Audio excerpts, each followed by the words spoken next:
Hi guys, welcome back to the channel. FPL Consult here, and today we're gonna do my Game Week 2 team selection. So I'm very excited to show you guys the new format of team selection videos that will be now showing on this channel, right? So we're basically going to have it look something like this video every week, right? So firstly, I'll talk a little bit about how I did for Game Week 1, right? And thereafter, we'll talk a little bit about the players that caught my eye, something like a watch list, so to speak. And then after that, I'll speak about how I'm lining up for the next game week before going into a very special segment of my team selection videos now, where I will be talking about a special captaincy rubric, which is based on stats, right, and something that I will use to kind of decide my captains for that game week, right? So every week it will look something like this. Let me know if you guys like it, right? I really appreciate all the feedback that I can get for this, right? So let's get on with the content. Right, so game week 1 went pretty well for me. I got 67 points, which is 10 points above the average. Right, so I am happy with the way that my team performed, right, and then the way that I started,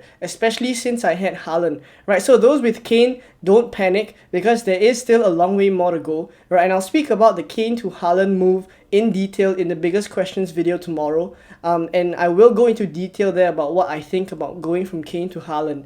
Right, so apart from that, Robertson and Trent, they got their clean sheets wiped out by 2 Mitrovic goals. So pretty unexpected, but given that the other defenders managed to pull through, right, Reece James and Cancelo both with 7 points, and on top of that, they got some good bonus points as well, right, 2 each, right? So something about them that I really like is how their style of play, right, putting in lots of crosses, right, getting into the final third a lot and making a lot of passes in the final third, right, a lot of these help to contribute to their bonus points metrics, and thereafter they are kind of bonus points magnets, right, based on the way that they play, right? So aside from that, Raya, Neto, Bailey and Jesus all blanked, but I'm not too worried about that, right? I will give them some more time in my team to kind of prove their worth, and I did choose them at the start for a reason, because they do have a good starting block of fixtures, so they will stay in my team.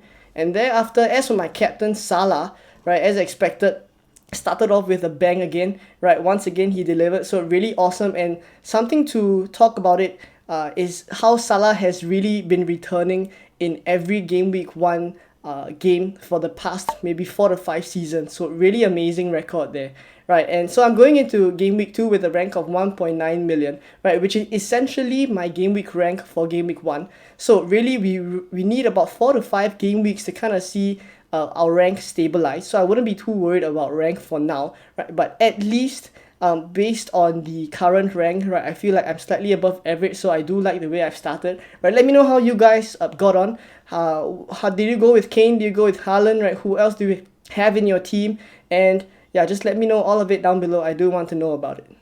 So now I've singled up 4 players that I feel kind of stuck out to me in the Game Week 1 games, right? And I've singled out Kulusevski and Foden as the first 2 players that we're going to talk about, right? So Kulusevski and Foden, I've picked them out because I am considering other 8 million options. As of now, I'm on Saka, right? But those of you who have Mount and kind of don't like him as a pick right now, you are probably looking at whether you want to go for Kulusevski or Foden, right? So both of them did catch my eye, and they're currently at pretty low ownerships, right? 10% for Kulusevski and also 6.4% for Foden, right? So in terms of the statistics wise, it is just based on 1 game, right? So it is slightly skewed, and we would have to have a larger sample size for us to kind of draw better data, right? But at least from the eye test wise, we can see how Kulusevski and Foden, both of them operate on the right as of game week 1, right? But something that really surprised me was that Foden even played on the right in the first place, right? So usually he starts on the left, right? Based on his past 50 games, he either starts in the false 9 position or on the left,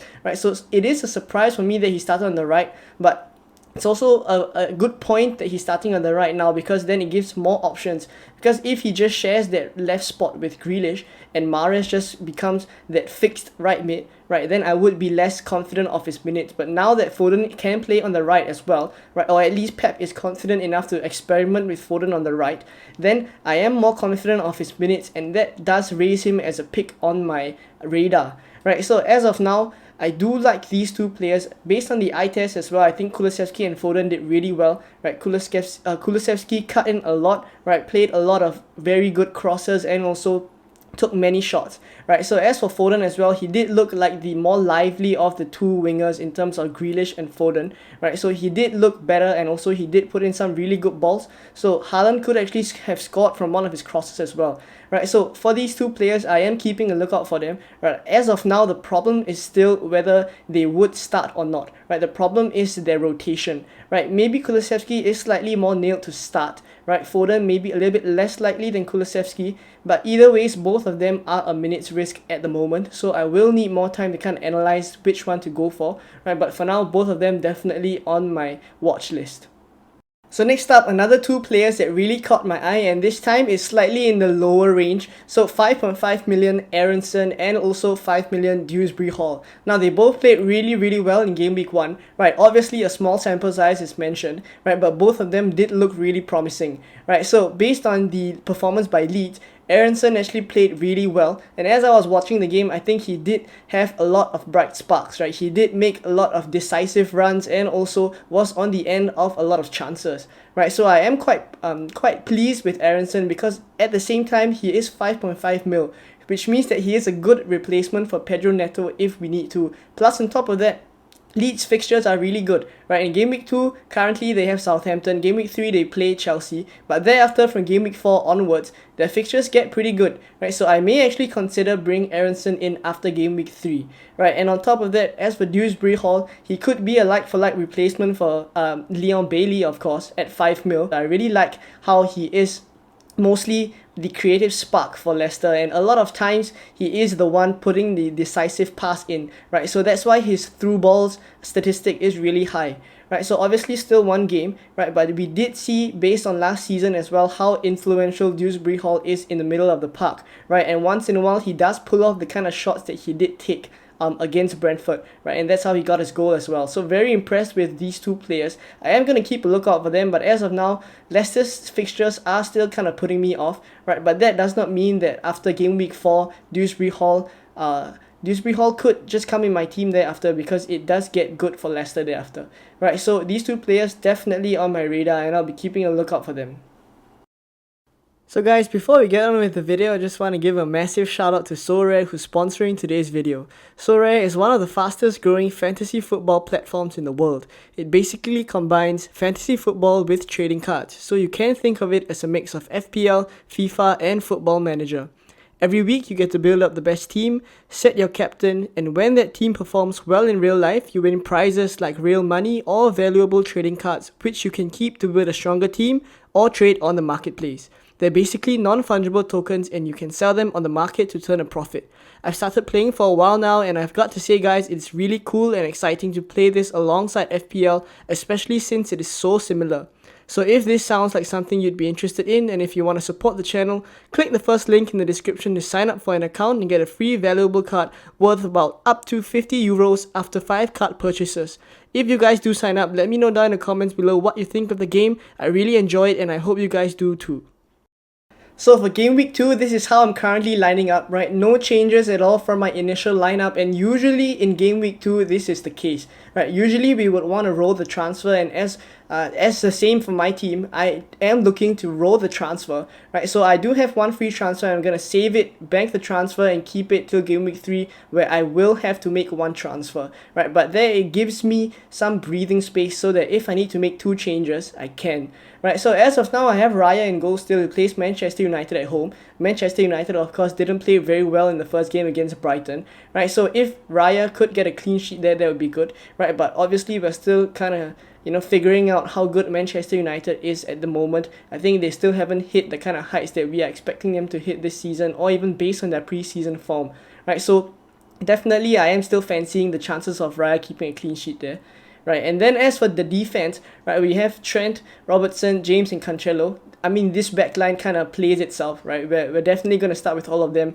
From the past seasons, we already know all of them have good attacking potential, and on top of that, they have pretty decent fixtures, all of them at home. Probably the toughest one would be James playing Tottenham at home, and obviously I'm not super confident of Chelsea's defense at the moment. They did concede a lot of chances against Everton, but regardless, I still do feel like James, because of his attacking potential, he may be not as much of a risk, because even if he doesn't get a clean sheet, he could always get those attacking returns, right? So looking at the midfield as Salah, Saka, Neto, and Leon Bailey, right? So talking about Neto and Bailey first, a lot of questions came in about whether I would be looking to move them on. But if you take a look, Neto has Fulham at home, Bailey has Everton at home, right? So obviously I'm going to keep them for these good fixtures. And of course, Everton, we now know that Connor Cody has signed for them, right? But still, Yerry Mina and also Ben Godfrey, who are their first choice centre backs, right? Both have gone off injured in the first game, right? So even with Connor Cody coming in right in game week 2, I still do feel like the defense is kind of lacking, and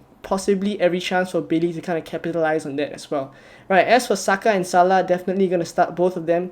Saka possibly on penalties. We will have to keep a lookout for that, right? It kind of is a situation where we don't really know who is the first choice penalty taker. There has been rumors saying that whoever wins it will take it, but let's keep a lookout for that. But of course, Saka is my 8 mil mid as well, so good price range for him there, and obviously I want to play him as much as possible, right? So Saka in the midfield, and then we have Salah playing Palace at home.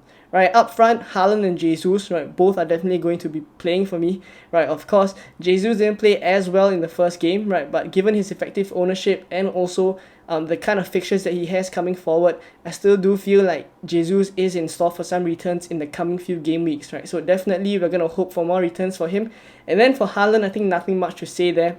Those of us with Kane, you're probably going to move over to Haaland, but because I went for Haaland in game week 1, I already have him in my team and I'm probably going to captain him, right? But I'll talk about captaincy later on. But he has Bournemouth, right, which is a really good fixture for him, right? And based on the number of chances that Manchester City create in general in all their games, right, I really do sense that there are some returns in store for Haaland. Right, so on the bench we have Ward, Andreas Pereira, Neco Williams, and Archer in that order. All of them don't really have very good fixtures, right? But I'm just gonna put Andreas as the first outfield player to come in first, followed by Neco Williams and then Archer. Right, so currently very very happy with this team, and let's talk a little bit about captaincy. Right guys, so this is the special captaincy rubrics that I've been talking about since the start of the video, right? And this is really something that I am hoping would kind of help me ease my captaincy decisions coming up, and also maybe kind of help you guys, right? So we're going to use statistics to kind of back our decisions, right? But obviously using the statistics to our advantage, at the same time kind of reading into it a little bit and using them accordingly, right? So there are a mixture of statistics here, right? So we're going to rank them based on the individual player statistics and also the team-based statistics, right? So all of this data is taken from Fantasy Football Hub. If you are interested, you can go and check them out. The link is in the description below. Really good website, but you may have to pay for the premium membership if you want to.